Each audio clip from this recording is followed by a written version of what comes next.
Hey, yo, what's the deal? That's your boy Tag from Pro Wrestling Tag. You know what I'm saying?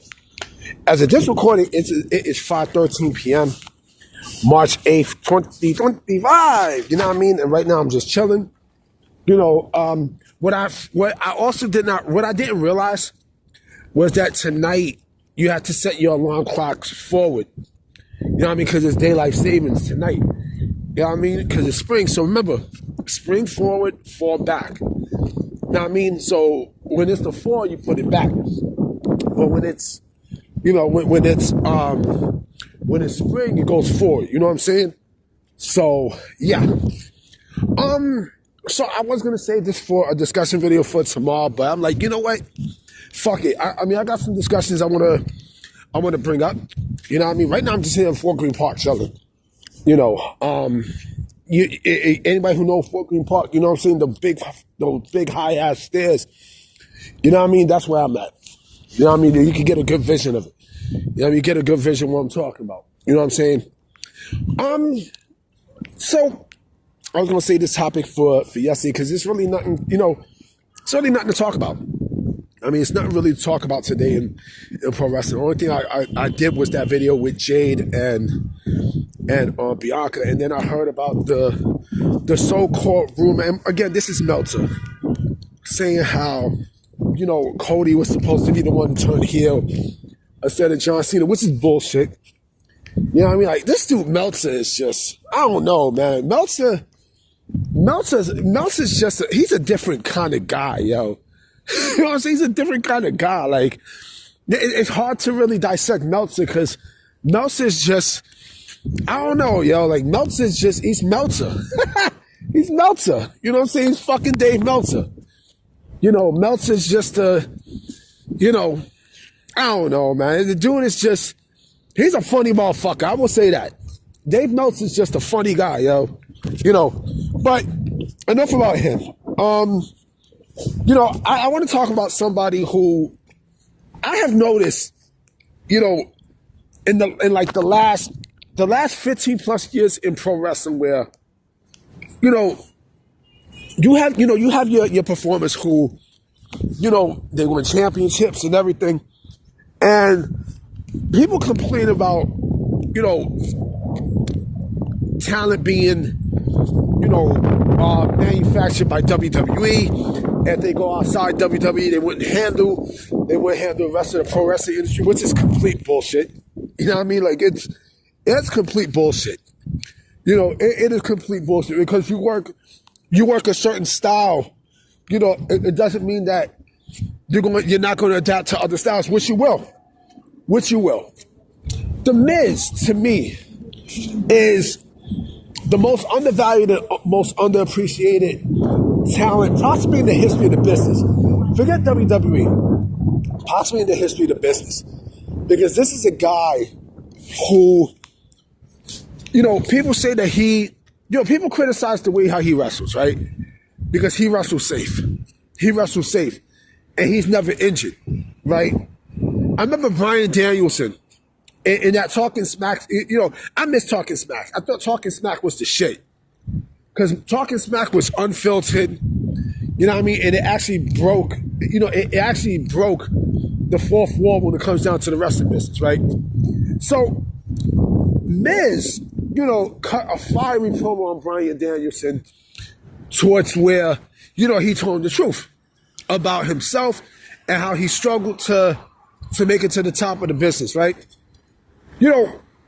Bryan Danielson in that same segment was talking about how Miz wrestles a safe style, right? He doesn't get hurt. He wrestles a safe style, but wouldn't you want that? Wouldn't you want that in pro wrestling? I mean, wouldn't you want that in general if you're facing somebody? For somebody to take care of you in that ring so you don't get hurt. You know what I mean? Not only so you don't get hurt, but also, someone who, and The Miz is fucking great. The Miz is extremely underappreciated because, not only his in-ring work is good, but also, because he's not going to give you 5-star matches, right? But he knows how to help you in that ring.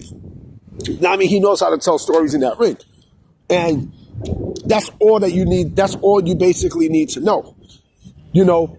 And going back to Miz, you know what I'm saying? With Miz, you know, he's, like I said, he's a great fucking heel. He's a terrific heel. And he's very rarely injured, if not at all. Like, I don't remember the last time that Miz actually took a long fucking hiatus from an injury and stuff. Like, he's there. You know what I mean? Like, he's fucking there. You know, Miz is there. You know, you can count on Miz. Because at least you know, like, you know, people complain about Miz or they want, oh, he's facing the Miz. He's facing the Miz. But the Miz is, at least, you know, the Miz knows how to work.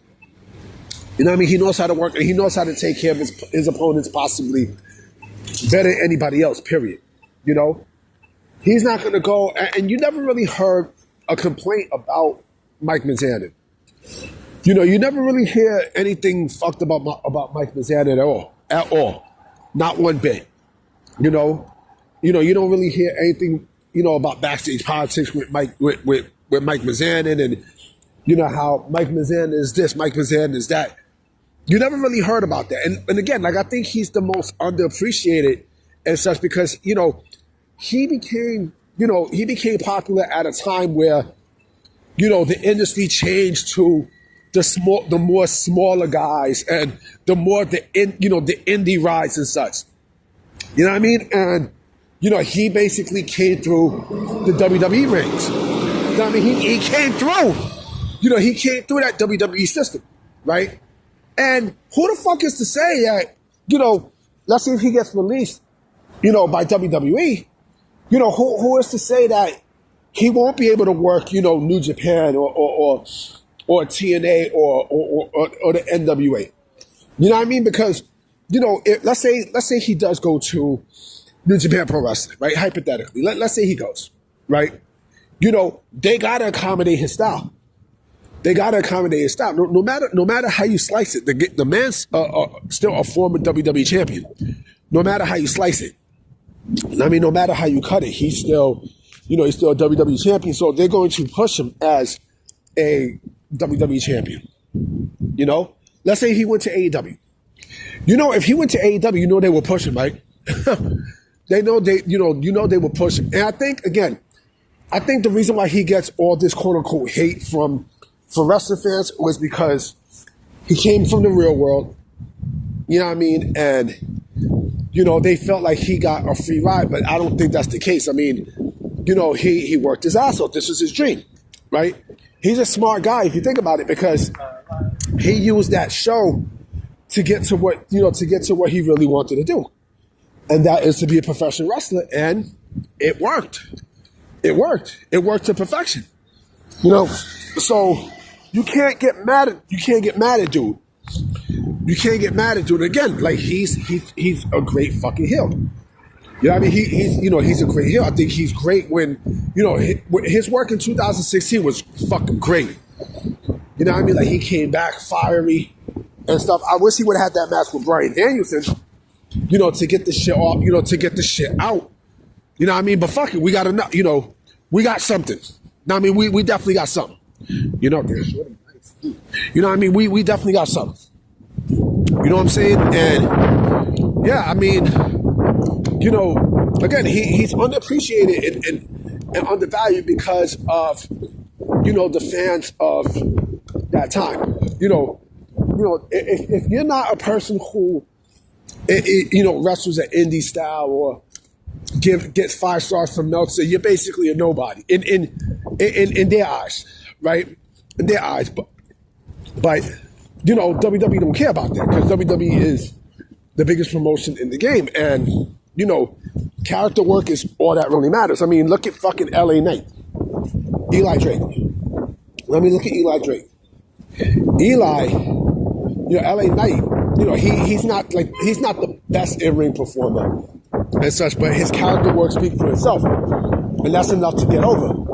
Miz is the same thing. There's a reason why WWE made Miz champion, because he knows how to develop character, and again, he knows how to fucking take care of you. That's all that you really can. Like, I know if I wrestle Miz, I know I'm gonna be safe. I know I'm not going to get injured. I know none is going to happen because I know he's not going to put me in a situation where I'm going to be on the shelf. And I know I could pull out, a good match from this. And you know what? This doesn't really have to do shit. He doesn't have to change his style or anything. He can, like his character work and stuff can work honestly in any era because, again, he's a safe fucking wrestler.